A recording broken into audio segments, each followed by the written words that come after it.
udusengere tubashe kubabwira ubwiru buhishwe. Mtuombe tuweze kuwaeleza ama kuambia hazina iliyofichwa. Mumenye ko Yesu batamufashe ikiganza ngo bamwurize hejuru. Mjue Yesu hakukamatwa mkono apandishwe kinara cha hekalu. Tubamenyeshe ni gute Satani ajyana Yesu hejuru kugasongera. Tuwajulishe kwa nini shetani akamchukua Yesu kumpeleka katika kinara cha hekalu. Hari ibindi bintu mukwiye kwigishwa mukegera imbere. Kuna vitu vingine vya masomo mnafaa kufundishwa na kupiga hatua na kusonga mbele kidogo. Namwe ni muhaga igihe mwaririye amasosi mutangire kurya ibiryo by'abantu bakuze. Wengine mshibe mambo mliyopatiwa kama supu, mwanze kutumia chakula cha watu walio wazima. Aho tubwiriza ngo gumamo ngako kanu ngo mumbwirire ngo ukagira ngo ni iki mu mukino wa bari gufana muri stade. Mambo ya kusema pastor baki hapo mwambie. Inzu wa muhanuzi imyaka zaramba. Sijui wewe nabii atadumu kwa miaka gani. Sinza agaciro muzamuha. Sijui thamani mtampatia huyo nabii kwa ajili ya hivyo. Ubundi umuhanuzi ubwe ni message. Pengine nabii peke yake upande wake ni ujumbe tayari. Nako mubona wibazaga ikimani igitumye Imana imwohereza kuri wowe. Hata kumuona peke yake ulikuwa unajiuliza Mungu amemtumana nini juu ya maisha yangu. Ariko ubungu babahanuzi niba baguhiga aho kugira wowe bashaka. Lakini kwa sasa nabii ndio wanakutafuta wewe kuliko wewe utafute nabii. Ariko ubundi umuhanuzi yabaga hagomba kubakaza ruko Imana imutumye. Kale nyakati za kale nabii alikuwa anaishi pahali anapasa kuwa anatokea katika watu Mungu akiwa amemtuma. Iryo vagirwa ryo rigomba kuba ku gipimo cyo hejuru kuko no kumwizera bizakugora. Hilo changanyiko linafaa kuwa katika kiwango cha juu kwa sababu hata kumwamini nabii wa Mungu. Isaya ni umuhanuzi w'umwana w'Imana. Isaya ni mtoto wa nabii wa Mungu. Ariko uwo bita Yeremia agahanura ku Mana Data. Lakini aitwaye Yeremia anatabiri katika Mungu Baba. Ariko uwo bita Yesaya avuga hejuru ya Mwuka Wera. Lakini aitwaye Yesaya anahusia bambe Ezekieli avuga ku Mwuka Wera. Ezekieli anaeleza kuhusu Roho Mtakatifu wa Mungu. Sinzi niba ibyo bice babyumvisha. Sijui pande hizo zote mmepata kuzielewa. Umuhanuzi bita Danieli, nabii aitwaye Danieli, akora ku mande zose kuko Danieli na Yohana anatumika pande zote kwa sababu Danieli na Yohana na abantu bari 48 kifike katika 48. Igice cya mbere katika kipande cha kwanza ni ingororano z'abakiranutsi n'abanyabyaha, thawabu za wenye haki na thawabu za wenye dhambi. Kabiri na kipande cha pili nicyo ngicyo tuvuze kiri busange mw'amoko 5, ni hicho ambacho mtakuja kupata kabila ya mataifa 5. Igice cya gatatu kipande cha tatu ni Imana igaruka ku Bisiraheli, ni Mungu kurudia wana Israeli. 31 yonyine, 31 mstari peke yake. Ibindi byanditswe nendaga ko dusoma, yale maandiko mengine nilikuwa nimepanga tuweze kuyasoma. Tubanze dusoma aho ngaho icyanditswe kimwe ndahita gisoma. Basi tusome hayo peke yake, kimoja kingine nitakisoma.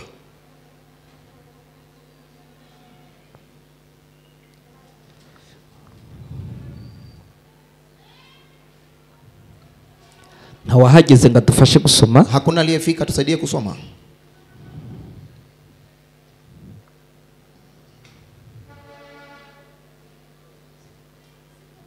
Ezekieli igice cya mbere. Yego. Turasoma kuva ku murongo wa 4 turageza kwa kangahe?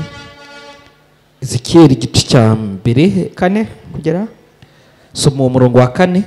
Ezekieli mlango wa kwanza usome mstari wa 4.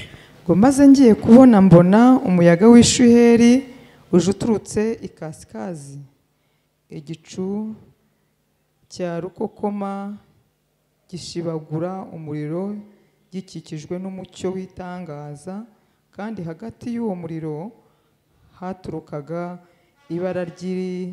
ibara nk'iry'umuringa ukubye. Yego. Ezekieli 8. Ubwo ariko abasoma bo baze guhera umurongo wa mbere aho twavuze kuri Ezekieli. Wale wa kusoma wataanzia hapo katika mstari wa 4. Ezekieli 8 umurongo wa mbere kugera ku wa 8. Ngo nuko mu mwaka wa 6 mu kwezi kwa 6 ku munsi wa 5 w'uko kwezi nari nicaye mu nzu yanjye y'abakuru b'Ubuyuda, nabo bicaye imbere yanjye, maze ukuboko k'umwami Uwiteka kungwiraho aho narindi. Nuko ndebye mbona ufite ishusho isa n'umuriro uhereye ku rukenyerero rwe ugasubiza hepfo ari umuriro, kandi uhereye mu rukenyerero rwe ugasubiza haruguru hararabagiranaga hafite ibara nk'iry'umuringa ukubye. Ngo maze arambura igisa n'ikiganza afata umusatsi wo ku mutwe wanjye, maze umwuka aranterura angeza hagati y'ijuru n'isi anjyana i Yerusalemu. angeza hagati y'ijuru n'isi anjyana i Yerusalemu. Ndi mu iyerekwa ry'Imana angeza ku rugi rw'irembo ry'imbere ry'aherekeye ikasikazi. Nshaka kurekeraho. Ukitaka tu wacha hapo. Warugeze kangahe? 3. Simbuka ufate 40. Some Umunani, indi 40. mirongo. Aho ngaho.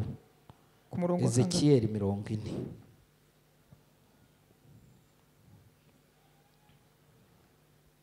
igice cya kangahe? Ezekiyeli 40. Umurongo Hera umurongo. Kitabu Hera cha umurongo wa Ezekieli. mbere ugeze kuri 4 wenda.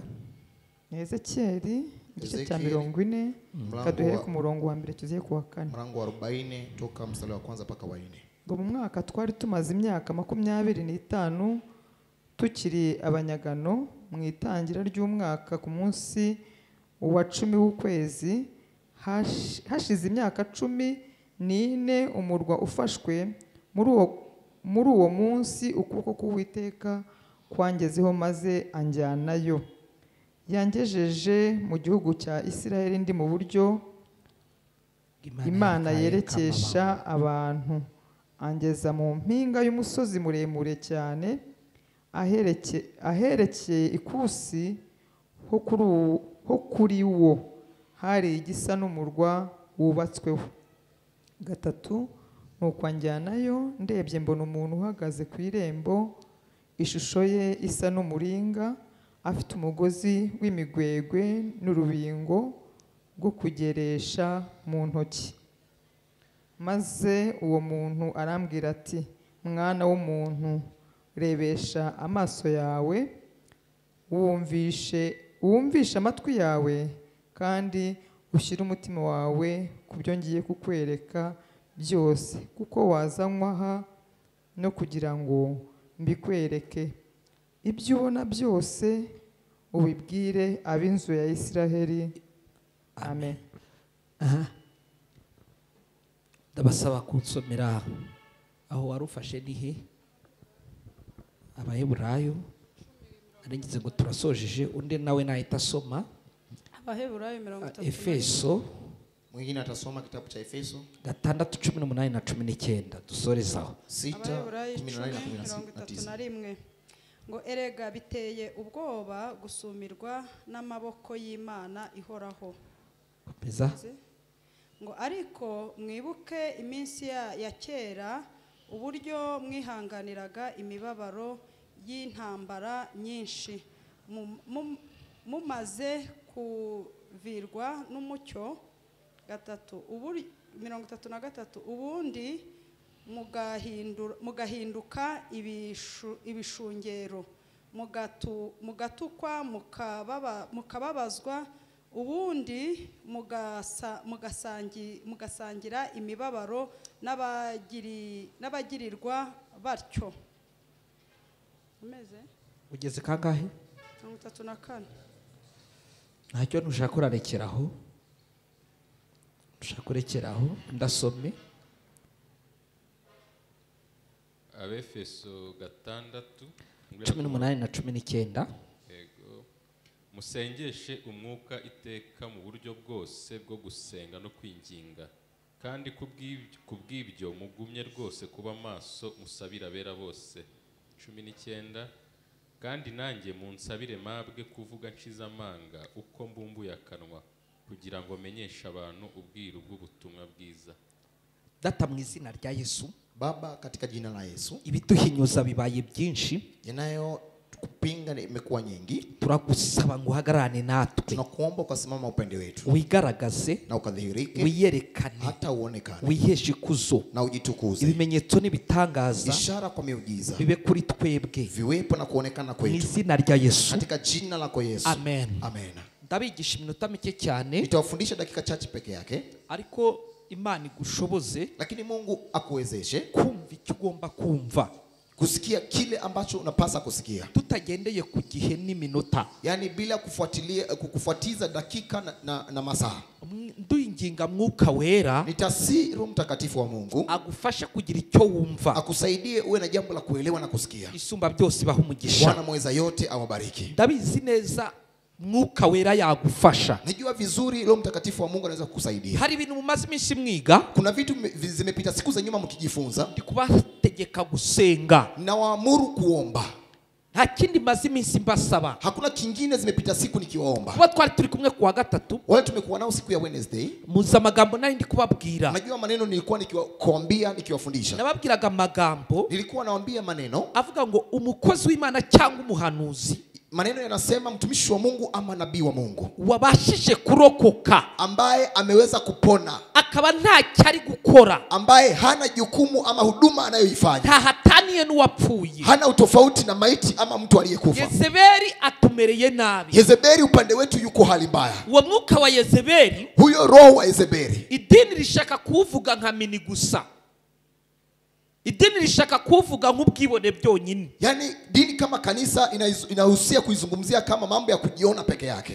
Nuko idini rishaka kuvuga, Ndivyo dini inatamani kulielezea. n'umwuka borosha, Yani ni roho ambaye wanachukua kiurahisi. ariko Yezebeli Lakini huyu Yezebeli yari yabwiye Eliya alikuwa akamwambia Elia ngo aramuca umutwe. kwamba atamkata kichwa. Eliya birangira batawumuciye, Elia ikaishia mwisho wake bila kukata kichwa. ariko waje mu ishusho ya Eliya Lakini aliyetokea katika muonekano wa sura ya Elia ari we Yohana, ambaye ndiye Yohana, agafata umuhamagaro n'umwuka we, akachukua mwito na roho wake akaba mu gasozi nkawe. na akaishi katika mlima kama yeye. Bibiri ikagaragaza ko Yesu yabivuze abigishwa bakamenya ko ari we.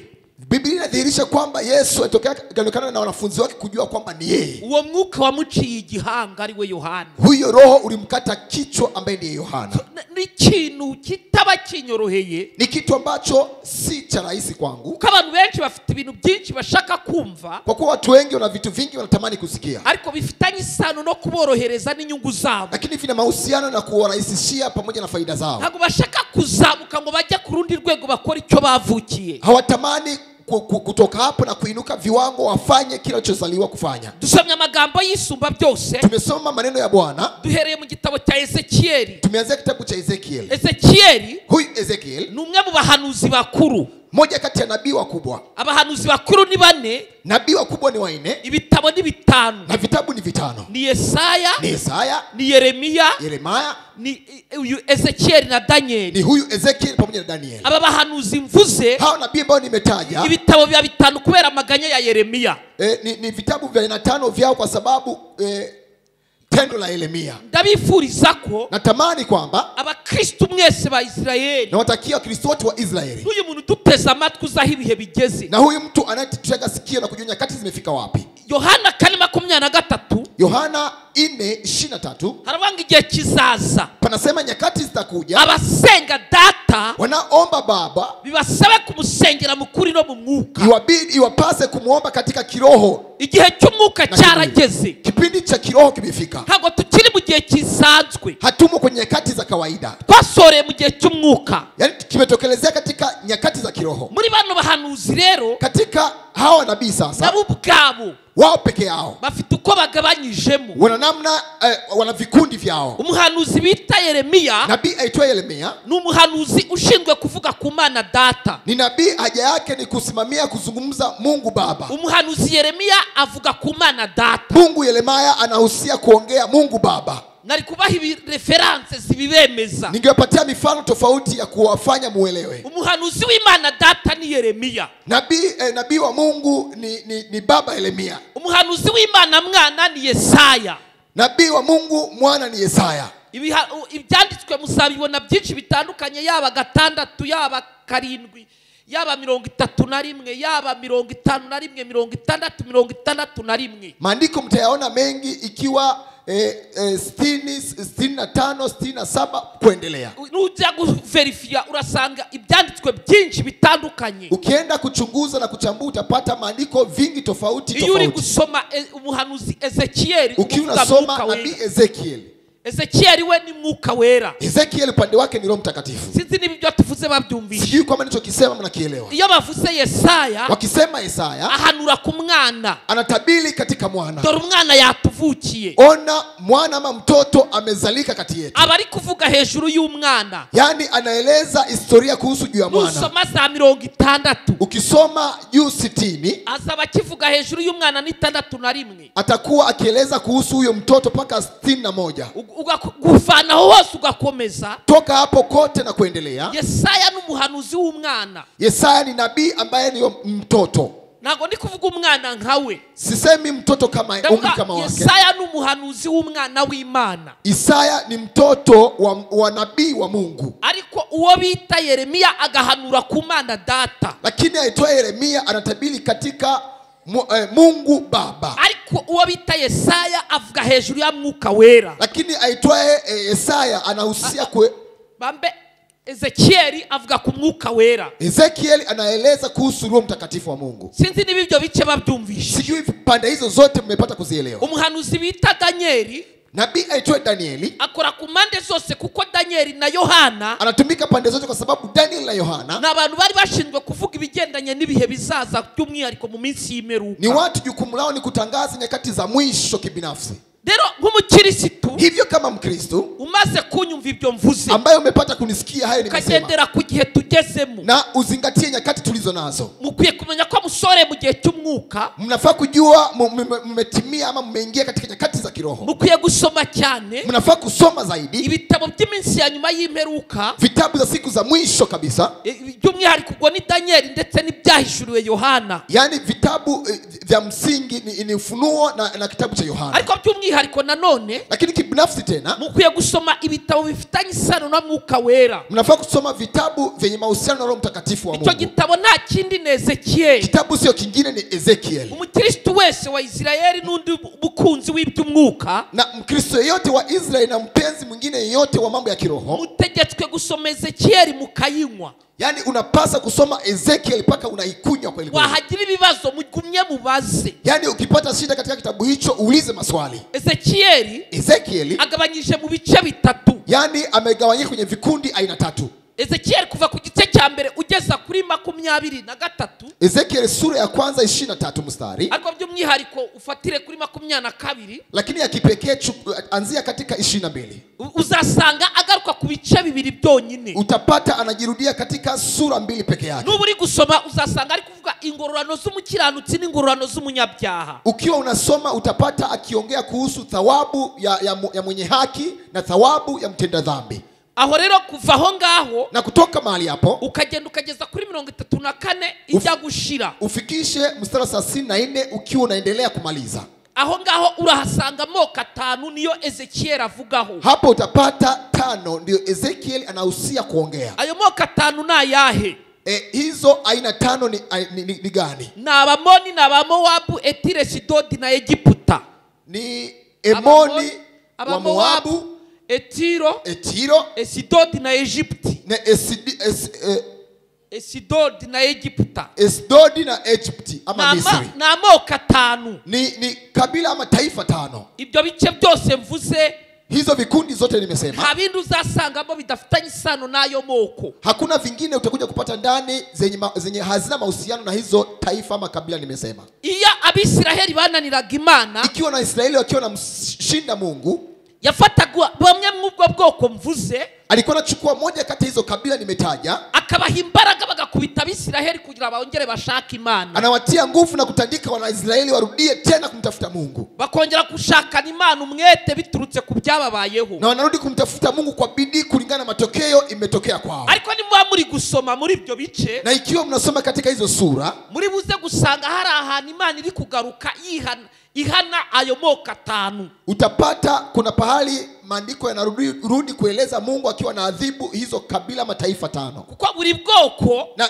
kila kabila iyi Imana yabemereraga gukubita Abisiraheli, ikiwa Mungu alikuwa anawaruhusu kutandika Wanaisraeli, babakubitaga bitandukanye nuko yabibabwiye. walikuwa wanawatandika tofauti ama kinyume na Mungu alivyoagiza kufanya. Bumvaga kuba Imana ibemereye kubakubita sahi bakuye. Yani walikuwa wanajihisi Mungu kuwaruhusu tu kuwatandika Wanaisraeli, yani walikuwa wanabahatika zaidi. Bigatuma babakubita bitandukanye nuko ijuru Na ryababwiye. inafanya wanawatandika tofauti kinyume na mbingu ilivyowaamuru kufanya. Bakabakorera ibintu byinshi by'indengakamere ku gipimo mutakumva, nimusoma muzabyumva. Yani wanafanyia mambo mengi tofauti ya chukizo hata usiyaelewe, usipate kuelewa. Ibyo bice biraho bya kabiri nicyo bivuga. Hizo sura hata za pili zinaelezea mambo kama haya. Ariko muzasomamo Imana iri kugaruka ibahora icyatumye babakubita dubureye ka inshuro yababwiye atari zo yabakubise. Unakuta Mungu anawarudia kuadhibu zile ambazo Mungu hakuagiza ukuweze kuwatandika. Aho niho musomamo hahandi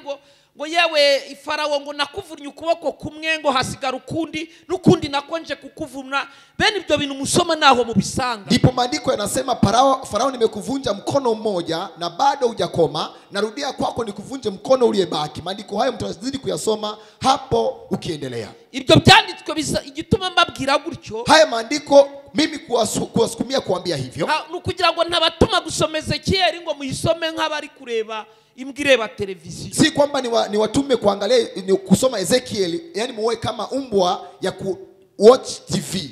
Bagira ngo nibuza nimusoma musobanukirwe, ntabatuma gusoma nabwo mubisome nk'imvaho. Yani japo tu mkisoma msisome kuchukulia ya kawaida, bali myasome yakiwaingia na kuyaelewa. Ntabwo mashaka ko mubisoma nka peshamba, nibuza nshaka ko mubisoma mu buryo bwa desode Nataka myasome, sitaki myasome katika mambo ya kuyapuzia, bali myasome katika mambo ya kuyaelewa. Icyo bita pesha ngira ngo nababwiye ko ari ugusoma gutyo biraho nka buri wese. Yani kitwacho pesha ni kama kusoma kama mtu yeyote wa kawaida kusoma mambo za habari na vitu kawaida. Ariko nababwiye ko desode ari ugusoma ikintu cyumva kandi ukakigibwina muri spirituality. Desode ni maana yake ni kwamba ni kusoma kitu unachokielewa na kikuingia kiundani zaidi, unakielewa katika upande wa kiroho. Derosheho nababwiye yuko icyo bita deroshe ari ukusoma ukumva context. Nibuza muri mwebwe musome mu bice bibiri.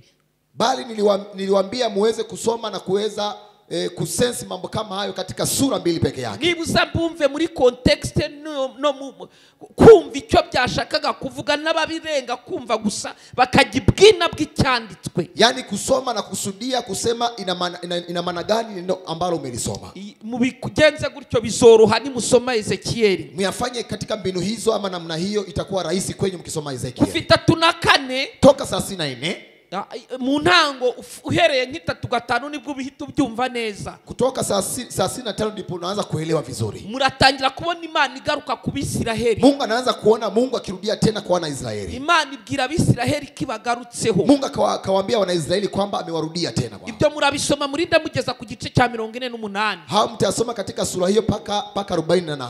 Niba banyumvishe neza, ikiwa mmenielewa vizuri, Ezekiel ciyemwe ibice bitatu. Ezekiel ina vipande vitatu. Igice cya mbere kivana kuri rimwe, kipande kimoja kinatoka katika moja kikageza hagati ya 23 na 22, kinafika 22-23. Ikindi kiratangira kuri 23 irangira gutya na 4. Kipande cha pili ni katika 23-24, kirageza kuri 34 ijya gushira, na kitafikia katika 34 ikielekea kuisha. Ikindi kiratangira kuri 3:5, kipande kingine kinaanzia 35 kigeze kuri 48, kifike katika 48. Igice cha mbere katika kipande cha kwanza ni ingororano z'abakiranutsi n'abanyabyaha, thawabu za wenye haki na thawabu za wenye dhambi. Kabiri, na kipande cha pili nicyo ngicyo tuvuze kiri busange mw'amoko 5, ni hicho ambacho mtakuja kupata kabila ama taifa 5. Igice cha gatatu kipande cha tatu ni Imana igaruka ku Bisiraheli, ni Mungu kurudia Wanaisraeli. Mugende mu bisome byose, mwende myasome kwa pamoja yote. Nimuzagera hamwe mugere 3:7, mukifika sehemu moja 37 igufwa risanga rigenzi ryaryo, yani fupa likakuta mwenzake. Ibyo byose nimutangira kubisoma noneho, hayo yote mkiendelea kuyasoma sasa, muraba mwumva ni ikindi gusoma, mtakuwa mnaelewa kitu gani ninachokisoma. Yesu Yesu abaha umugisha. Yesu awabariki. Rero tugaruke ku muhanuzi Ezekieli. Hivyo turudie katika nabii wa Mungu Wowe nari Ezekieli. mutinzo kuko mbasaba ko mumusoma. Hivyo nilikuwa nimekawia kwako katika maelezo kwa sababu natamani muweze kumsoma. Ezekieli Hivyo huyu Ezekieli ni umuhanuzi ku mwuka wera. ni nabii katika Roho Mtakatifu. Umuntu ushaka gukora voyage spirituelle cyangwa ingendo zo mu mwuka, Mtu atamani kufanya safari za kiroho, Imana ngikwizere wumva neza Ezekieli. Mungu akuamini, sikia vizuri kwanza Ezekieli. Imana igusura bingana nuko utekereza. Mungu anakutembelea wewe kulingana na unavyofikiria. Iyo utatojwe kumenya abakubanjirije mu mwuka, Bila kufundishwa, kuelewa na kujua wale wamekutangulia kiroho, hari ahantu Imana itakugeza. kuna pahali ama kiwango Mungu hawezi kufikisha. Ni icy'ingenzi yuko musoma kugira ngo mutangire mwumve. Ni cha muhimu kusoma ili upate kuanza kusikia. Ezekieli rero ni umuhanuzi ku mwuka wera. Hivyo Ezekieli ni nabii katika Roho wa Mungu Mtakatifu. Itorero ry'iminsi ya nyuma, Kanisa za siku za mwisho, igihe cyarageze habanza Imana, kipindi kilifika kukaanza Mungu. igihe cy'Imana, Wakati wa Mungu, Imana data Mungu Baba, irafonksiona, abantu barabibona. basi Mungu akaweza kutenda na kufanya watu wakaviona. Igihe kiragera, Wakati ukafika, Imana ihindura uburyo yiyerekana mu mwana wayo, Mungu akabadilisha namna na kudhihirika katika mtoto wake ama aza mwana wake. kwisakora inshingano Akakuja duniani ama ulimwengu kufanya jukumu lake. kayigezweho ni ya mwuka wera.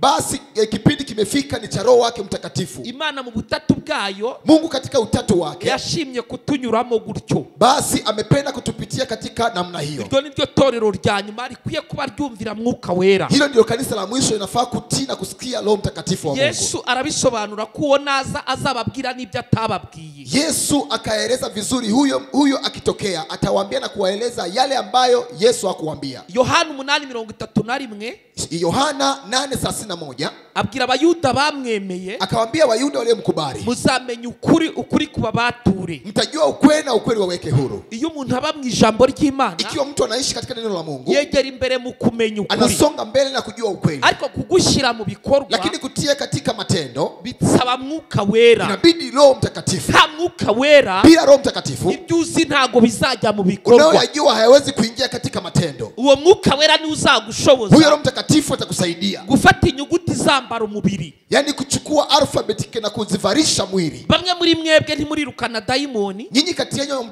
hamjakemea pepo, ariko murabizi ko Yesu abirukana. na mnajua na kuelewa Yesu anawakemea. Murabizi ko twirukana abadayimoni mu izina rya Yesu. Mnajua tunakemea mapepo katika jina la Yesu. Bamwe muri mwebwe ntimubikora, Mmoja kati yenu hamuyafanyi, niyo mubikoze ngo ntahajya. hata mkiyafanya pepo haendi kokote. Uvuga mu izina rya Yesu ariko dayimoni ntagende. Yani mnataja jina la Yesu lakini pepo asitoke. Ni ukuvuga ngo ku izina rya Yesu nibyo, Maana yake jina la Yesu ni kweli, ariko hakeneye izindi mbaraga zituma dayimoni yumva Yesu uri muri wowe. lakini kunahitajika nguvu zingine ambazo pepo anapasa kujua Yesu aliye ndani yako. Imana ibashoboze kumva ibimvuze. Mungu awawezeshe kusikia na kuelewa. Biblia iravuga ngo hari abo bita bene Sekewa, Biblia inasema kuna ndugu zake Sekewa bari barindwi, walikuwa ni 7. bakavuga ngo turabirukana mu izina rya Yesu twumvanye Paulo. Wanasema tunawakemea katika jina la Yesu tulisikia kwa Paulo. Abadayimoni badasobanutse ngo barahungaga, Mapepo wasioeleweka walikuwa wanatoroka. ariko bagezo bahura na dayimoni wa vre. Walipofika sasa kiwango kingine wakakutana na pepo ile ya kweli, Ngarabakingirana arababasha, na akawafungiania na akawaweza. ngo bari abagabo Na walikuwa kina baba, ariko basohotse batambaye. lakini walitoka nje bila mavazi. Sinzi niba uhuye n'abagabo barindwi bambaye ubusa uko wakifata. Sijui kukutana na wanaume 7 bila nguo wakiwa uchi. Umwe yirukanka kataha Kila ngaho. mmoja alikuwa anachukua pande zake akikata makona na kukimbia. Uwo no mudayimoni yari yababashije ngo yabakomerekeje. Huyo ni pepo alikuwa amewaweza na kuachia kichapo na kuwaweza. Yarababwiye ngo Paulo turamuzi niyo abaha tuba tugiye. Basi pepo alimwambia Paulo, tunamjua, hata angelikuwa hapa tungelikuwa Na tumekwenda. Yesu turamuzi ariko mwe ntaho tubazi. Na Yesu pia tunamjua, lakini nyinyi hatuwajui kokote. Bivuga ngo si Yesu gusa, hari izindi mbaraga zigomba gushyigikira. Maana yake sio Yesu peke yake, kuna nguvu zingine zinafaa kusupport. Iyi Bibiliya ibuze umwuka uyiri inyuma ni ibitabo nk'ibindi. Biblia ikikosa roho ambaye iko nyuma yake ni vitabu kama vingine. Niyo mpamvu uwo bita Dawidi Ndio maana aitwaye Daudi kuri Zaburi ya 62:12 katika Zaburi ya 62:12 avuga ngo Uwiteka yavuze rimwe numva kabiri. andiko inasema Bwana alisema mara moja nikasikia kwa mara mbili. Numvishe n'ikitavuzwe, Hata nimesikia kile ambacho sijaambiwa. ndabingingira isumba byose Ninawasihi katika huyu Bwana mweza yote, ntimuzahinduke nk'itorero rya Efeso rizi ibyanditswe byinshi ariko ritabishyira mu bikorwa. msiwe kama kanisa la Efeso inajua mambo mengi lakini haijatia katika matendo kufanya. Umwuka wera baganze Roho Mtakatifu akawatawale, abashoboze gushyira mu bikorwa ibyo mwamenye, akawawezeshe kutia kazi kile ulichokijua. nibwo ibyanditswe bizagira imbaraga muri wowe, Ndipo maandiko yatakuwa na nguvu na utawala katika wewe. nibwo utazaba umunyedini musa. Ndipo hautageuka kuwa mwenye dini peke Ni yake. ngombwa ko tugira ibyo tumenya, ariko ni ngombwa ko binashyirwa mu bikorwa. Ni vizuri tuwe na jambo la ama mambo ya kuelewa na pia tutie katika matendo ama kazi. Yesu abahe kumva ibyo mvuze, Yesu awape kusikia na kuelewa kandi anachokisema. ndabingingira Tena ninawasihi ngo mubashe gushyira mu bikorwa ijambo ry'Imana mu minsi ya nyuma igoye. uweze kutia matendo neno la Mungu katika nyakati za mwisho ambaye ni ngumu. Uyu munsi ndashaka kuvuga iki? Siku ya leo nakusudia kuongea nini? Ndashaka kuvugana n'itorero, Nataka kuongea na kanisa. kuvuga itorero muri rusange. Kuongea kanisa katika jumla mara moja. Hari icyo nshaka kuvuga. Kuna kile na kilenga kukisema. Ndavugana n'umukirisitu, Naongea pamoja na Mkristo. nindagiza kuvugana n'umukirisitu, Nikimaliza kuzungumza na Mkristo, ndavugana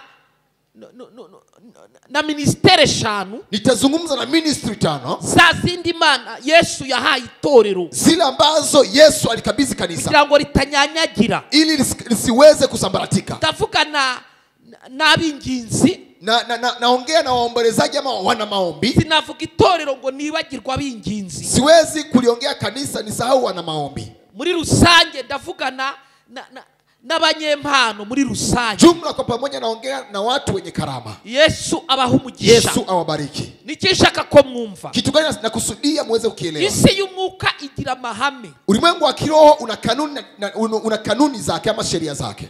igira amahame, Inakuwa na sheria buri zake. wese afite uko agomba kuba akora mu isi y'umwuka. Kila mmoja ana namna anapasa kuwa anafanya ama anatumika katika ulimwengu wa kiroho. Itorero rikwiye kumenya ibihe risohoreyemo. Kanisa inafaa kutambua nyakati ambazo zimetokea katika juu ya kanisa. Umukristo akwiye kumenya ko yageze mu gihe cy'umwuka. Mkristo anafaa kutambua na kuelewa aliingia katika nyakati za kiroho. Umukristo akwiye kumenyera yuko atazaba umunyamubiri ngo byemere. Mkristo anafaa kujua hafai kubaki mtu wa kimwili ikubali kwake. Umukristo akwiye kumenya ko kurangura gusa ngo acuruze bidahagije. Mkristo anafaa kutambua na kuelewa kurangua biashara peke yake haitoshi na kuuza haitoshi. Umukristo akwiye kumenya ko kubyara umwana kukumvira gusa bitazizana. Mkristo anafaa kujua kumzaa mtoto na kukusikiza haitajileta yenyewe peke yake. Umukristo akwiye kumenya ko kuba yashatse umugabo bitavuze kubana neza. Mkristo anafaa kutambua kuolewa na mwanaume ama bwana mzuri haimaanishi kwamba kuishi vizuri naye. Hakenewe ibintu by'umwuka mu gihe tugerezemo. Kunahitajika jambo la kiroho nyakati tulizo nazo. Nta mwuka ibyo ukora bizanga. Bila roho wa Mungu unayoyafanya atakataa. Isaha igezemo tugeze mu gihe cy'umwuka. Dunia ama ulimwengu unapofika tunahitaji mambo ya kiroho. Televiziyo mureba zirabagaragaza udasanzwe ko afite umwuka. Runinga mnazoangalia zinawaonyesha mtu asiye wa kawaida ni mtu ambaye ana roho. Arakwiye kuba hari imyuka yindi muri inyuma kugira udasanzwe. Anafaa awe na roho zingine ziko nyuma yake, awe mtu ambaye si wa kawaida. Cyo gihe umukristo akwiye kumenya asohoreyemo. Huo ndio wakati Mkristo anafaa kujua ni kipindi gani ambacho kimeingia juu yake. 5, bakwiye kumenya kubaka itorero muri ubwo buryo bwa ministere 5. wanafaa kuelewa kuijenga kanisa katika namna hizo 5 za ministry. Kwibeshya tukagira imwe n'imwe twigino waringa cyangwa dutesha agaciro bizatugiraho ingaruka.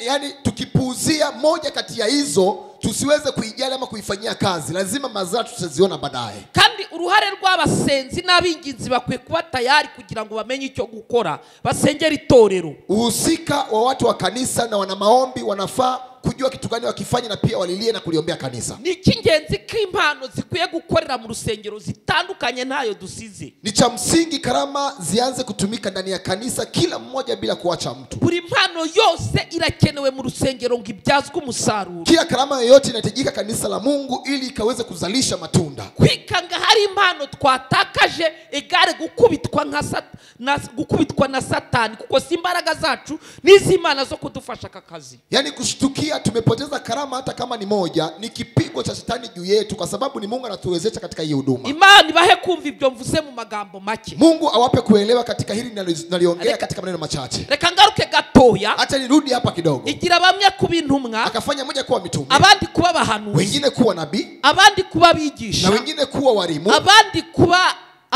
abungeri, na wengine kuwa wachungaji, abandi kuba bavuga na butumwa. wengine kuwa wahubiri. Niki nshaka Kitu kubabwira? gani nakusudia kuambia? Iyo bavuga umupasteri cyangwa umutambyi, Wanaposema kuhani ama pasta, Abaheburayo Wahebrania, nimusoma igice cyo cya 5 murehera umurongo wa mbere, msome sura yake ya 5 mwanzo mstari wa kwanza. umutambyi mukuru wese Kuhani mkuu yeyote, ashyirirwa ngo akore ibintu byerekeye Imana kubera abantu. yani jukumu lake ni aliletwa afanye mambo ya Mungu kwa ajili ya watu. Umutambyi ahava akagera, Kuhani anakotoka na mwisho wake, arakora ibintu Imana yagakoze kube abantu nibajya gushaka Imana bakwiye gukoresha umutambyi ngakora ibyerekeye Imana kubw'abantu. watu wakitaka Mungu wanafaa kupitia kuhani, na kuhani awatendee kila ambacho Mungu angetenda juu ya watu, apitie kuhani na watu wapate kujua Mungu. Ntabwo ari ibyerekeye abantu kubera Imana, Si mambo ya kuendana na watu kwa ajili ya Mungu. oya, Hapana. ahubwo ni ibyerekeye Imana kubw'abantu. Bali ni kuendana na mambo ya Mungu kwa ajili ya watu. Umutambyi akwiye kubitozwa, akamenya icyo agomba kubakora, afasha abakirisitu mu gihe gisa nk'iki. Kuhani anafaa kufundishwa namna ya kusaidia Mkristo nyakati kama za leo. Umutambyi aba mu bantu asanga Imana, Kuhani anakuwa katika watu akikuta pamoja Mungu. agomba kuba mu bantu agafata ibyifuzo byabo abishyira Imana. Anafaa kuishi katika ndani ya watu, kuchukua mahitaji yao na kupelekea Mungu. Ariko umuhanuzi ntago ari uko. Lakini nabii wa Mungu sio hivyo. Ntago umuhanuzi aba mu bantu asanga Imana, ahubwo aba ku Mana asanga abantu. Nabii haishi ndani ya watu akienda kwa Mungu, bali anatoka kwa Mungu na kukuta watu wa Mungu. Menya bumvisha aho bitandukaniye simbizi. Nizanie mmeelewa tofauti yake. Ntago umuhanuzi wa hambere, Kuna nabii wa kale ntago yabaga mu bantu, hakuwa anaishi katika watu, ahubwo yabaga mu gasozi. bali alikuwa anaishi katika milima na Mu misitu. gasozi hari icyo bivuga. Katika misitu na milima kuna maana yake. Ni ukuvuga ngo yabaga hejuru iyo, Maana yake alikuwa anaishi kule juu. abo ba Eliya niyo babaga. Kina Elia alikuwa anaishi huko. Abahanuzi bo hambere ntibabaga mu bantu, Wanabii wa kale hawakuwa wanachanganyikana kuishi na maisha ya watu, ahubwo baranarengaga bakabashakira agasozi kabo kakitwa agasozi k'ubuhanuzi. bali walikuwa wanawatengea mlima wa kwao na unaitwa mlima wa kinabii ama wa wanabii. Abapasiteri nibo babaga mu bantu, abahanuzi si babaga mu bantu. Mapasta ndio walikuwa wanahusika kuishi pamoja na watu, sio nabii kuishi na watu. Nicyo mvuze ubwabyo, ikibazo cyacyo mbabwiye revo kigezeho ntimwacyumva. Na hicho ambacho nawaambia, nikiwaambia kiwango na revo kimefika, hamwezi kukielewa. Nacyo kiri itorero ku gipimo mutakumva. Hicho kinaharibu kanisa kiwango ambacho hamwezi mkaelewa. Abahanuzi si bakibaho, bagomba kuba basigaye baba mu byumba byanyu. Nabii hawaishi pahali wanapasa kuwepo, wanaishi katika vyumba zenu. Sinzi uwo muhanuzi imyaka azaramba, Sijui wewe nabii atadumu kwa miaka gani. sinzi agaciro muzamuha, Sijui mubona buri thamani munsi. mtampatia huyo nabii kwa ajili ya hivyo. Ubundi umuhanuzi ubwe ni mesaje. Pengine nabii peke yake upande wake ni ujumbe tayari. No kumubona wibazaga iki Imana igitumye Imana imwohereza kuri wowe. Hata kumuona peke yake ulikuwa unajiuliza Mungu amemtumana nini juu ya maisha yangu. Ariko ubu ngubu abahanuzi nibo baguhiga aho kugira wowe ubashaka. Lakini kwa sasa nabii ndio wanakutafuta wewe kuliko wewe utafute nabii. Ariko ubundi umuhanuzi yabaga hagomba kubakaza ari uko Imana imutumye. Kale nyakati za kale nabii alikuwa anaishi pahali anapasa kuwa, anatokea katika watu Mungu akiwa amemtuma. Iryo vagirwa ryo rigomba kuba ku gipimo cyo hejuru, kuko no kumwizera bizakugora. Hilo changanyiko linafaa kuwa katika kiwango cha juu, kwa sababu hata kumwamini nabii wa Mungu itakuwa vigumu kwako. Ruvanga abahanuzi bahindutse abapasiteri. Maana yake nabii waligeuka kuwa mapasta. Akazi kari bukora abapasiteri gasigaye gakora abahanuzi. Kazi ya huduma ingefanya mapasta, tayari kwa sasa inafanya nabii. Ariko ubundi umukristo ubonye umuhanuzi hari ikintu yagombaga kuba yiteze. Lakini enzi za kale nabii mtu kumuona nabii, kuna kitu alikuwa anatarajia kupitia nabii. Ibyo kubivuga mutari abahanuzi, kereka abahanuzi nibo bakumva icyo mvuze. Yaani haya kuwaambia nyinyi bila kuwa manabii hamtanielewa, isipokuwa nabii ataelewa nini ninachokiongea. Iyo Mose yabanaga n'abantu cyane, Ikiwa Musa alikuwa anaishi na watu sana, amavuta yamushigabanyukagaho, yani upako wa mafuta ulikuwa unapungua juu yake, bikamusaba kujya kongera kuvoma, yani nampasa kuelekea tena kuchota tena. ariko yabaga agarutse abantu batinyaga no kumureba mu maso, Na ikiwa anarudi tena watu walikuwa naogopa kumwangalia katika uso wake, kubera ubwiza bw'Imana bwabaga buri bwinshi hejuru y'umubiri we. kwa sababu ya kung'ana uzuri wa Mungu ulikuwa juu ya mwili wake. Uretse by'Imana yakorera abahanuzi b'iyi generation, Isipokuwa kila ambacho Mungu atatendea nabii katika hii generation, biragoye kubona umuhanuzi ngo wumve ko Imana igusuye. ni vigumu upate nabii wa Mungu ujihisi kwamba ni Mungu amekutembelea. Ni ikigeragezo kitaboroheye mu gihe gisa nk'iki. Ni jaribu ambalo sio rahisi nyakati kama hizi. Iyo abakubanjirije babonaga umuhanuzi, Wale wakale wametuanzia wakiwa naona nabii wa Mungu, bumvaga ko kuba hageze gusa na ubwe ni message. walikuwa wanaona kufika kwake ye peke yake ni ujumbe tayari. Umuhanuzi utarahanura ubwe ni umuhanuzi. Yani nabii akiwa bado hajatabiri peke yake kuonekana ni unabii Ariko tosha. ndavuga umuhanuzi nka ministeri, Lakini na hapa naongelea nabii kama ministry, kuko ushobora kuba wahanuye ariko utari umuhanuzi. kwa kuwa yaweza kuwa umetabiri na wewe sio nabii. Aho nabwo ndagoranye. Na hapo nimetatiza kidogo. Kuba wahanuye ntibikugira umuhanuzi, Ikiwa umetabiri haikugeuzi kuwa nabii. kuba wavuga igiswahili ntibikugira umuswahili, Ikiwa unazungumza Kiswahili haikugeuzi kuwa Mswahili. kuvuga igifaransa ntibikugira umufaransa, Kuongea French haikugeuzi kuwa Mfaransa. kuvuga icyongereza ntibingira umwongereza. Yani kuongea Kizungu haikugeuzi kuwa Mzungu. Ushobora kuhanura ariko utari umuhanuzi, Unaweza kutabiri lakini wewe sio nabii, bitewe nuko wabanye n'abahanuzi bakarema umwuka wa gihanuzi. kulingana na vile umeishi na manabii na wakaumba roho ya unabii juu yako. Nzabibereka mu gihe cy'iminsi 40. Nitawaonyesha katika mafungo ya siku 40. Ushobora kubana n'abahanuzi ukagira ngo wabayewe, Unaweza kuishi karibu na manabii ama utembee na wao uzanie kwamba umegeuka kuwa wao. kumbi ni umwuka wa gihanuzi uri kugenda hejuru y'ubuzima bwawe. Kumbe ni roho ya unabii unatembea juu ya maisha yako. Imana ibahe kumva icyo mvuze. Mungu awape kuelewa na kusikia Umuhanuzi anachokiongea. hari ubuzima akwiye kubamo, Nabii kuna maisha halisia anafaa kuwa anaishi. ariko bigoye umuhanuzi kuba mw'ubwo buzima kuko ntidushaka kumurinda. Ni vigumu nabii aishi katika maisha hayo kwa sababu ni vigumu kumrinda. Murashaka yuko ababwira ntacyo yamubwiye. Mnatamani nabii awambie kitu gani Mungu anasema, lakini sio Mungu amemwambia. N'ubu ngubu nijoro aho narindi, Hata sasa jana usiku sehemu nilipokuwa, hari umuwampamagaye kuna mtu alinipigia arambwira ngo wiyeranje umbwire. akaniambia jitahidi uniambie. Ubwo se siwumva nyine ari kunsaba ngo niyeranje. Si unasikia ananiambia nijitahidi nimwambie. Ubu ngubu kuba narangije ntacyo mubwiye ni ikibazo. Ikiwa nimemaliza mazungumzo pamoja mimi na yeye bila kumwambia kitu, ni tatizo kwake. Ntabwo umuhanuzi ukwiye kumubwira ngo nakubwire. Nabii upasi kumsurutisha ukimwambia akwambie. Ahubwo wakwiye kwiyumvamo akakubwira utamusabye kakubwira. Yeye anafaa kujihisi na ajue ni jukumu lake bila wewe kumuomba akwambie, anatangulia kukwambia. Ariko kubera yuko yo batababwiye ntacyo mubaha, bariyeranje bakababwira. Kwa kuwa nabii za leo asipowaambia hakuna mnachowapatia, anajitahidi nabii akwambie kitu. Niyeranje mujye mubaha ntacyo bavuze, nibwo bazajya babahanurira iby'ukuri. Mujitahidi muwapatie kitu bila kuwa na jambo amewatabilia, ndipo watakuwa wakiwatabilia mambo ya kweli. Nicyo cyabarangije mutagira ngo hanze ahangaha. Hicho ndicho kimewamaliza nabii wa Mungu hapa nje. Aricara akavuga ngo kugira ndihe inzu nuko ndi buve hano hantu hari icyo mvuze. Yani anakaa chini na kuwaza kuliko mimi nilipe nyumba, lazima nitoke hapa nikiwa na jambo limeongea. Abantu bakiyeranja bagapfunyika ibintu bidasobanutse. Watu wanajitahidi kufunda vitu ambavyo havieleweki. Mwige kubakoreraho umugisha ntacyo bavuze. Yani mjifundishe kutoa baraka kwao bila chochote ambacho wamekiongea. Kushobora no kumukoreraho yageririye ahubwo akumva yagusengera gata kabaragarutse. Bali unaweza tumikia baraka kwake, afike kure na kuombea ajihisi kurudi kwako tena. Nakubesha ubwo buhanuzi bushobora kuba nabwizera 99% kuruta ubwo naguhaye ngo ubone uvuge. Huo unabii naweza kuuamini 99% kuliko ule unabii nimekupatia uweze kuongea. Ibyo ndabivuga nk'umuntu ukorera ku musozi w'itorero nk'uwahamagaye mu buryo bw'intumwa.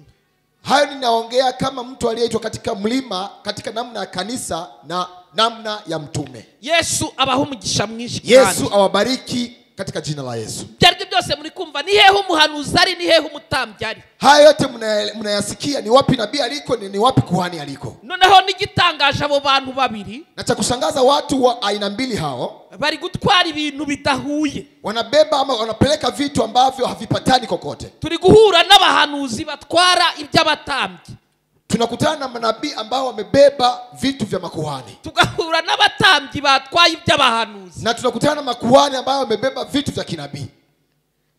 Aho tuhihorere, Hapo tuachane nayo. ubwo byose ari ibya muri iriya nzu ntacyo bizica wenda. Ikiwa vyote vinahusika katika ile nyumba, labda havitaharibu chochote. Simbizi, reka mpirengagize. Sijui, lakini nijisahaulishe upande huo. Ariko umuntu aba akwiye kurekoneswa mu mwanya wo yahamagariwe. Lakini mtu anafaa kuuliziwa ama kuegamia katika mwito wa nafasi ambayo ameitiwa. Ubu bintu biri gupfanirana. Kwa sasa vitu vinaharibikia. Iyo umuntu ari umuvugabutumwa ntahanure. Ikiwa mtu ni mhubiri na asitabiri, yumva atarahamagawe, ahubwo yumva inzara izamwica ariyeranja akideburiye. yani anahisi kwamba hajaitwa, kwamba njaa itamuua, anajitahidi, anatumia mbinu zake za uongo. Biri gupfira muri buri kimwe cyose, niyo mpamvu mbona biri kugenda byanga. Vinaharibikia katika pande zote, kila kimoja, kwa sababu naona kila kitu kinaharibika. Reka ngaruke gatoya. Acha nirudi kidogo. Ubundi aba bantu, Pengine watu hawa, by'umwihariko, yani kibinafsi ama bakwiye kuba kiuhalisia, hari ikintu bahuriraho. wanafaa kuwa na jambo linawakutanisha. Bakwiye kuba bafite umutima Wanafaa kuwa na moyo uba dipu cyane ku bahanuzi, ambao unakuwa dipu sana katika watu wa ku kinabii, bahanuzi ndetse n'abatambyi navuzeho. yani katika kinabii na makuhani ambao nimehusia kuongea. Bakennye umutima wo kwinginga. Wamekosa moyo wa kubembeleza, Kwinginga, ama kulilia ama kubembeleza. niba mwanyumvishe, Ikiwa mmenielewa, umuhanuzi kuba ku gasozi nabii kupatikana ama kuishi katika mlima, ni umwinginzi, yani ni muombolezaji ama ni mwana maombi ukwiye kuba ari hagati y'Imana n'abantu. ambaye anafaa kuwa katikati ya Mungu na watu. Umutambyi Kuhani ni umwinginzi, nawe ni muombolezaji, ariko agiye kwingingira abantu ngo abishyire Imana. akienda kulilia watu ambao wakutanishwe na Mungu. Ibyo nababwiye nabibasobanuriye. Yale nimewaambia, nimeweza kuwaeleza. Igihe gisa nk'iki, Wakati ama nyakati kama hizi, hakenwe umwuka wo kwinginga. kumekosekana roho wa maombi. Ibisarurwa ni byinshi, Mavuno ni mengi, abasaruzi ni bake. lakini wakulima ni wafunaji ni wachache. Hakenewe abinginzi Kunahitajika wana maombi, bohereza amasengesho wanatumana maombi kugira ngo Imana ibone uko itanga abakozi. ili Mungu apate namna ya kutoa wafanyakazi. Aba bakozi bavuka nta babasengeye, Hawa wafanyakazi wanaozaliwa bila watu kuwaombea, simpamya ko ari abanyamuhamagaro, yani sishuhudishi kwamba ni watu wa mwito, ahubwo umuntu uvutse bali mtu wa kuzaliwa akomotse mu masengesho, kutokea katika maombi, impano ze ziba zirinzwe karama zake tayari zimelindwa kubera ko akomotse mu kwa masengesho. sababu ametokea katika maombi.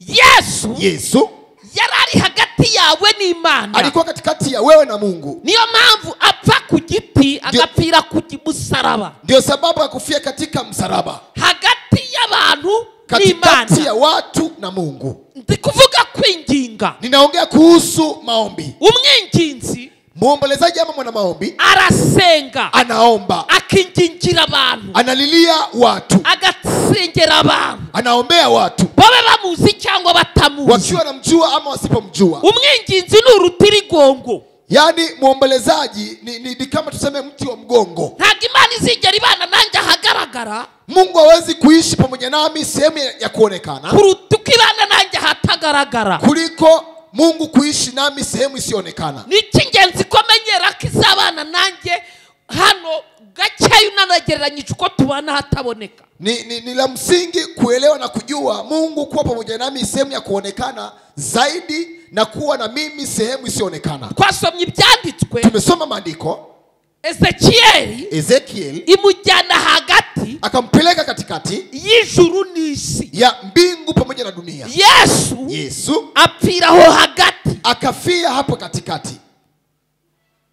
Umwinginzi, yani muombolezaji, umwanya we ni hagati, muda wake ama nafasi yake ni katikati. Umwinginzi Muombolezaji ariho yupo kugira ngo afate iby'abantu ili akachukue mambo ya watu abishyire Imana, ayapeleke kwa Mungu, kandi anafata iby'Imana na achukue mambo ya Mungu abishyira abantu. na kuyapelekea watu. Uwo mwinginzi Huyo muombolezaji ari mw'ibyo bice nagiye mbabwira. yupo katika viwango ama vikundi hivyo nimeenda nikiwaambia. Uwo ni we mwinginzi. Huyo ndiye muombolezaji. Isi gushishishanu, Yani dunia imeangusha tabu ama shida nitubura binginzi. tukikosa waombolezaji. Nanjye ubwanjye ndabahaye icyanditswe, Nami nimewapatia maandiko. Paulo arabivuga, Paulo akasema, abwira Abefeso akawaambia Waefeso ngo nimusenge, kwamba muombe, musengeshe umwuka. muombe kiroho.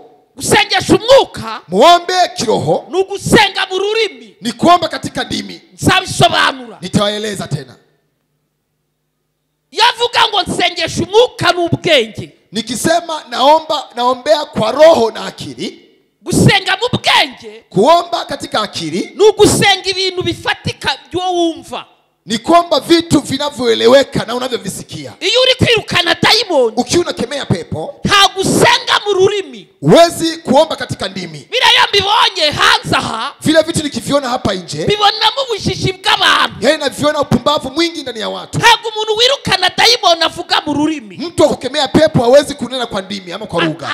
Asengesha ubwenge. Yaani anaomba kwa akili. Aramubwira ngo dayimoni waturutse he? Anamuuliza pepo umetokea wapi? Usenga mu rurimi Yule wa kunena kwa lugha ama ababwira ndimi, Imana. tayari anawasiliana na kumwambia Ntabwo Mungu. ibyo mvuga ari jyewe ndabaha ibyanditswe. Haya nayozungumza sio mimi, nawapa maandiko. Usenga mu rurimi abwiye Imana. Yaani wa kuomba katika ndimi amemwambia Mungu tayari. Cyakoze iyo usenga mu rurimi Japo aombaye katika ndimi ishobora kukurwanirira ibintu utazi, inaweza kukupigania vitu sivyovielewa. ariko kuko uri gusenga mu rurimi, Lakini kwa kuwa unaomba maombi ya ndimi ama katika lugha, ariko usenga arwanya Satani, lakini anayeomba na kupinga shetani, mubwire mu magambo wumva. yaani mwambie, mtamkie katika maneno unayoyasikia wewe. Wamfatiye umwana uramurekura, Umenikamatia mtoto, lazima mwachilie. mu izina rya Yesu uramurekura. Katika jina la Yesu utamwachia. Ndakubwira ngo ndagutwika. Nakwambia na kuteketeza. Ibyo wakoze mu rugo rwanjye urahasohoka. Uliyofanya nyumbani ama katika ndoa yangu Wahinduye utatoka. udakomanzura nahasohoka uko. Umeingia kwangu bila kubisha, utatoka bure. Ibyo ntunze nanjye ubwanjye ni iby'uwo mucunguzi. Yale nimetunza mimi binafsi ni ya Mungu mwenyewe. Nagaha hakenewe kuvuga mu rurimi. Hapa kuhitajiki kunena kwa lugha. Hakeneye kubwira Satani usobanukiwe ibyo uri kumubwira. Kunahitajika ukamwambia shetani ukielewa kitu gani unamwambia. Ubwo ndashatse kuvuga indimi z'ubugingo n'indimi z'umwuka. Haya nimetaka kueleza ndimi za uzima na ndimi za kiroho. N'ubu ngubu bamwe baraba bagifite ibibazo, tuzabisobanura nitugera ku mpano yo kuvuga mu ndimi. Hata wengine kati yetu wana mashaka na matatizo na maswali, tutakuja kuwaeleza baadaye katika somo ya kunena katika ndimi. Uretse idini byo ribabesha, Isipokuwa dini mambo inayowadanganya. nta muntu ushobora kuvuga ururimi rw'umwuka Hakuna mtu wa kunena katika ndimi ama lugha ya kiroho, cyangwa ngo avuge ururimi rw'ubugingo ama anene katika ndimi ama lugha ya uzima ataranamenya kubitandukanya. bila kujua kuvitofautisha. Komereza gusa ku rurimi rw'umwuka, rw'ubugingo uba urwihoreye. Endeleza katika ndimi za kiroho, mambo ya uzima uachane nayo. Numara gusobanukirwa ibigendanye n'indimi z'ubugingo, Ukielewa kulingana na ndimi ama lugha za uzima, iyo Paulo ari kuvuga ngo ikiwa Paulo anasema kwamba nihinjira endapo ukiingia umuntu mtu utazi ibyo mubamo, asiyejua mnaoyafanya, ngo mureke gusenga mu ndimi, muache kuomba katika ndimi ama lugha. ari kuvuga ururimi rw'ubugingo. Huyo Paulo anaeleza ndimi za uzima. Nzagenda mbereka nimusoma icyanditswe aho gitandukanira n'ikindi. Nitaendelea nikiwaonyesha namna ya kusoma andiko na tofauti ama tofauti yake na lingine. Uvuga ururimi rw'ubugingo n'uwuzuye umwuka wera, Anenaye ndimi za uzima ni yule aliyejaa Roho Mtakatifu. cyangwa biriya bintu mwebwe mubabesha muri kujya guhaha ntago ari byo.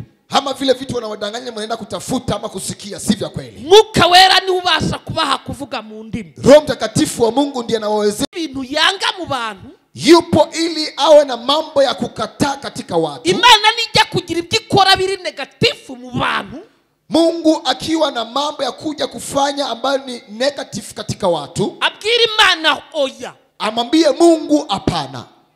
Baranyumvishije? Wamenielewa kweli? Narangiza kuyibwira oya, Akimaliza kumwambia hapana, akebuka abantu babwira ibyo ibyo bahindura. ageukie watu na kuwapa habari ya vitu vya kubadilisha. Aho baranyumvishije. Hapo amenielewa kweli? Arabwira Imana Awambie kuhusu Mungu, kureka kubakorera ibyo, yani kuacha kuwafanyia hayo, ariko akebuka abantu na ageukie watu ababwira kwiyuzuza nayo. yani awambie kujiunga na Mungu tena. Umwinginzi Muombolezaji ashobora kumva ibyifuzo by'abantu, anaweza kusikia mahitaji ya watu akajya imbere y'Imana, na akaende mbele za Mungu, akajya kuyisaba kugira icyo ikora. aende kumwomba Mungu awe na jambo la kufanya. Ahari hagati muri kuhumva Pale hapo katikati mnanielewa? Mana Mungu bikomeje gutya, vikiendelea hali hii bikagenda uku nguku, na viwe kama ilivyo, hanze baradufata nabi, hapa nje tutachukuliwa vibaya.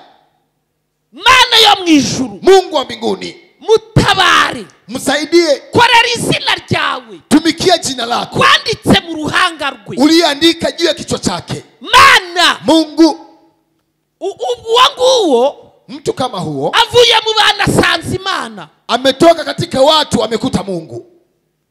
uwo nuwo mwinginzi. Huyo ndiye muombolezaji. Nanjye ubwanjye nari ndi kubabwira ngo Nami peke yangu nilikuwa nawaambia musengeshe umwuka iteka, uombe kiroho milele, uburyo bwose bwo gusenga. namna zote za maombi. Basi muzambwire dukora iki kiganiro, dufate nk'ukwezi twiga uburyo bwose bwo gusenga.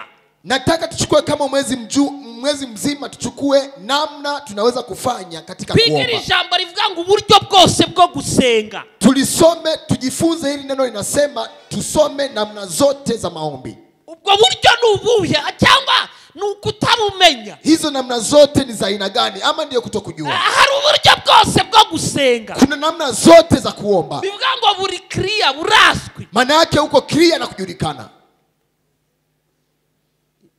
Twayiha icyubahiro. Tunaweza kumuinulia utukufu Mungu. Uburyo bwose bwo gusenga, Namna zote za maombi. umva icyo Bibiliya yakomeje Paulo avuga. Sikia Biblia ilichoendelea bado Paulo kuongea. Reka ari naho nsoreza ubundi mbasengere. Iwe ndipo sehemu ama maandiko ya kumalizia tuweze kuomba. Yababyenga ariko nanjye munsabire. Aliwaambia na mimi pia mniombe. Kansubiremo. Nirudie tena. Bamwe muri mwe muzagiraho ngo mugire ngo nirirwa nsabiriza. Moja kati yenu mtaishi kwamba na wabembeleza nikiwaomba. Muzagira muvuge ngo mbasabiriza amasengesho. Mnazania kwamba na waomba maombi yenu kwangu. Iminsi igize icyumweru, siku ambazo zimetengeneza wiki, nzi yuko nk'itanu nibuza nyisengamo. najua hakika kama siku 5 ndani ya wiki nazitumia kwa maombi. Kuvuga igihe yaba yabaye miki. Yani naeleza nyakati ambazo wiki ama siku za wiki zimekuwa chache kwangu. Zinaweza kuwa ni siku 5 kuzitumia ndani ya wiki. Ariko sheki ikomeye, lakini hasara kubwa, mfite ibintu bindaje ishinga, nina vitu ambazo nakuwa ni jukumu langu, mba nsabaho Imana ubumenyi, ambaye naomba kwake Mungu aniongeze na kunipa akili. mba mbasaba ngo nanjye munsabire. Hivyo nawaomba na nyinyi pia mniombee, kugira ngo mpabwe kuvuga nshize amanga, ili nipewe kuongea ama kunena nikiwa nsoze mbabwira ngo ubwiru. Basi acha nimalize nikiwaambia hazina, mbashe kubamenyesha ubwiru, niweze kuwajulisha hazina. Ubwiru, hazina. Iyo bavuze ubwiru, wanaposema hazina, ushobora kuzasaza batabukubwiye. Waweza wewe kuzeheka bila kuelezwa ama kuambiwa hazina. Bakakubwira ibitari ubwiru, wakueleza ama wakwambie vitu ambavyo si hazina. Kuvuga ubwiru ni igitutu. Yani kusema hazina kwa mfano ni kama kivuri. Hari abapasteri babuzi badafite igitutu. Kuna mapasta wanajua maana ya hazina lakini hawana kivuri.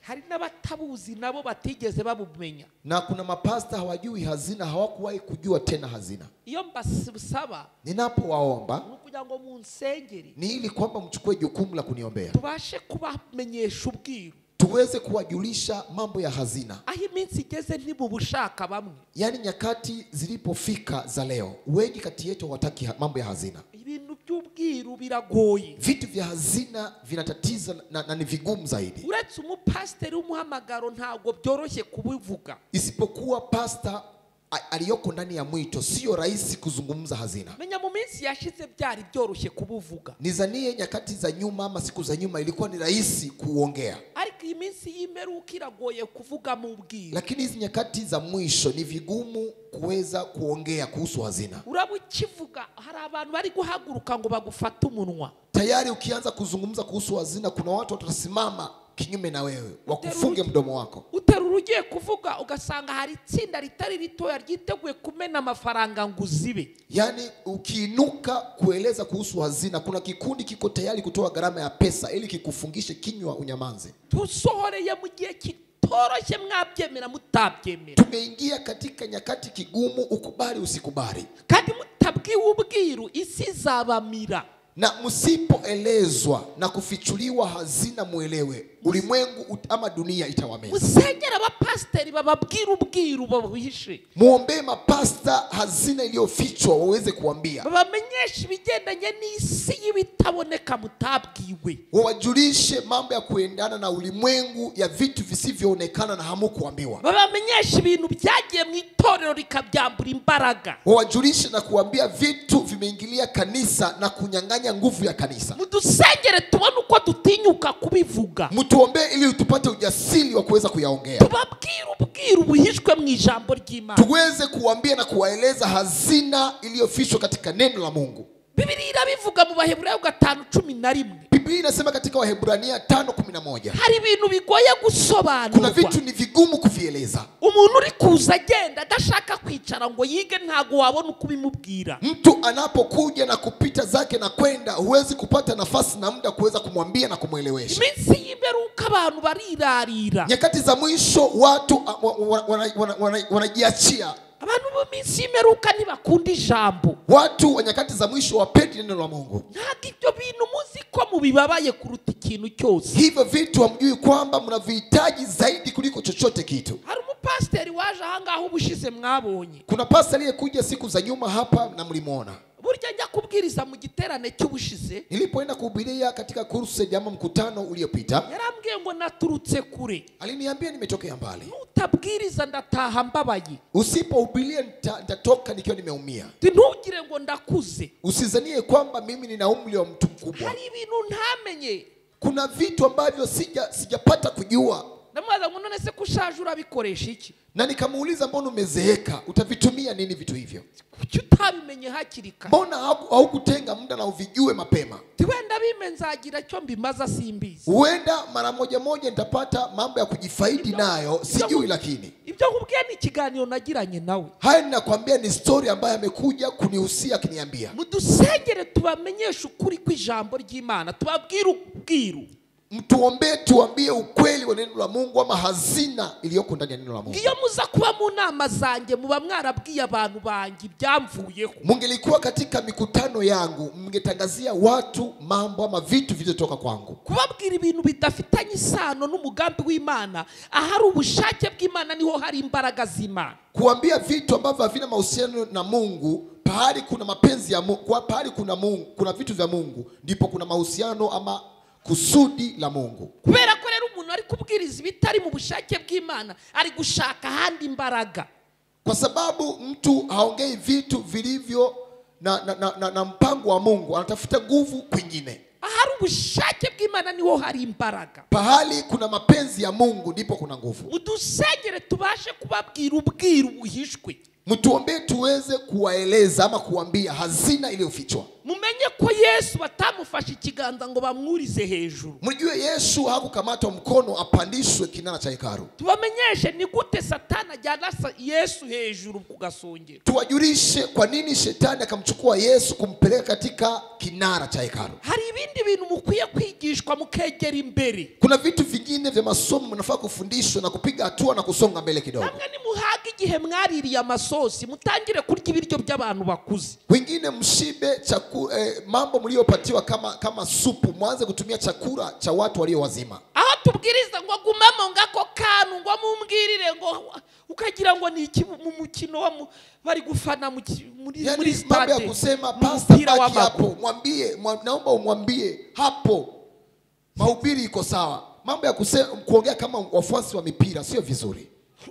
abantu barabwiriza ukagira ngo twinjiye muri stade n'umufana. Yani pastor anahubiria unazania mashirika ni mashabiki wanafuasi kama tu katika uwanja wa mpira. Kandi bene uwo muntu ari kuvuga inoti arazibona. Na mtu huyo akiwa anaongea hivyo pesa za noti anaziona. Baramujugunyaho amadolari na meranje ya byose. Wanamtupia pesa, dola, aina zote za pesa. Kubera yuko nyine ni abafana barahari. Kwa sababu wafuasi wapo. Ntago ari abamenyi. Si wajuaji. Mudusengere. Mutuombe. Nicyo mbasaba. Ni hicho nachowaomba. Nta kwezi kuzigera kubashirana.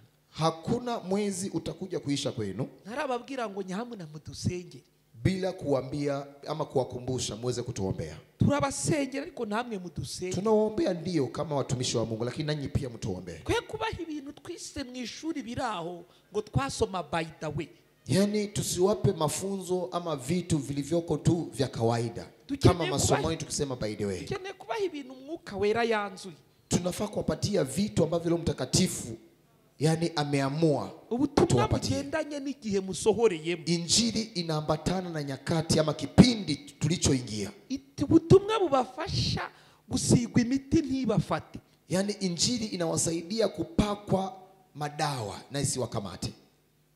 Hari ibintu mukennye kumenya mureke ibyo bababeshye. Kuna vitu mnatamani kujua, achana na mambo wanaodanganya. Igipimo tumenyamo nicyo tuzizeramo cyangwa isi tumire. Kiwango ambacho tunajua ndicho tunatumia kuelewa. Tusipofanya hivyo ulimwengu utatumeza. Nikandekera aho ngaho n'ubu nari nibagiwe ko ndi kubwiriza mu minsi ya nyuma. Acha niachie hapo, nilikuwa nimesahau na hubiri katika nyakati za mwisho. Ariko uzaza ntazatinda. Lakini akujae hata kawia. Imana ibaha imbaraga. Mungu awatie nguvu. Imana ibaha andi maso. Mungu awape macho mengine. Imana ibazane mu bubyutse bwo mu mutima. Mungu awape uamsho mwingine wa ndani ya moyo. Sina rya Yesu. Katika jina la Yesu Kristo. Sorere kuri mwebwe. Vitimie katika maisha yenu. Buri wese urwaye. Kila mmoja aliye mgonjwa yakire ubuzima. Akapokea uzima. Katika jina la Yesu Kristo. Imana ikukingurira imiryango. Mungu akufungulie milango. Ubone ukorera Imana ibona. Upate namna kumtumikia Mungu wako. Katika Yesu. jina la Yesu Kristo. Tuvuge twese tuseme sote amen. Mutege ibiganza imbere. Naomba mtege mikono yenu mbele. Data mu izina rya Yesu. Baba katika jina la Yesu Kristo. Gira uyu muntu umwinginzi. Fanya huyu, mgeuza huyu mtu kwa maombolezaji. Kugira ngo amasengesho asenga. Ili maombi anayoyaomba abyara ikintu. Yani yakazae kitu. Mugira umwinginzi w'iwabo. Mufanye maombolezaji wa kwao. Mugira umwinginzi w'itorero. Mufanye maombolezaji wa kanisa. Mugira umwinginzi w'igihugu. Mufanye maombolezaji wa nchi. Waravuze ngo nindamuka nkinzi ijuru. Huenda ikiwezekana nifunge mbingu. Imvura ntigwe. Mvua isikaweze kunyesha. Ntabwo wavuze ngo urashaka abanyagihugu bose. Haujasema kwamba unataka wananchi wote. Ubishakisha abo bitirirwa izina ryawe. Bali unatafutisha hawa wanaitiwa jina lako. Kwa basenga. Kwamba waombe. Impinduka ikaboneka. Mabadiliko ionekane. Mugira umukozi muri iyi minsi. Mugeuze kuwa mfanyakazi ama mtumishi. Ibihe byabaye ibihe. Nyakati zimekuwa nyakati. Mushoboze gusenga byananiranye. Muwezeshe kuomba ikiwa hali ngumu. Mazi izina rye rihabwe icyubahiro. Bali jina lako lizidi kutukuzwa. Urakoze Yesu. Asante Yesu. Ubwo kumva gusenga kwawe. Kwa ajili ya kusikia maombi yetu. Tuvuge twese ngo amen. Tuseme sote amen. Amen. Amen. Noneho hivyo sasa kuwa gatanu siku ya Friday. Murabona ko ndi kubacyura nkererewe. Munaona na waachilia tukiwa tumechelewa. Kwa gatanu siku ya Friday. Saa 12 zuzuye. Saa 12 kamili. Uzampa microphone. Niwe tayari nimepatiwa microphone. Kugira ngo ili kwamba mbafashe vuba. Niweze kuwasaidia kwa haraka. Kandi buri kimwe cyose turi kuvuga. Na kila kitu chochote tunachokiongea. Shaka kukibyaza umusaruro. Yani hakikisha umekizalisha. Kumva ni kimwe, gushyira mu bikorwa ni ikindi. Yani kusikia ni kimoja na kutia kwenye matendo makazi ni jambo lingine. Yesu abaho umugisha. Yesu awabariki. Amen. Amen.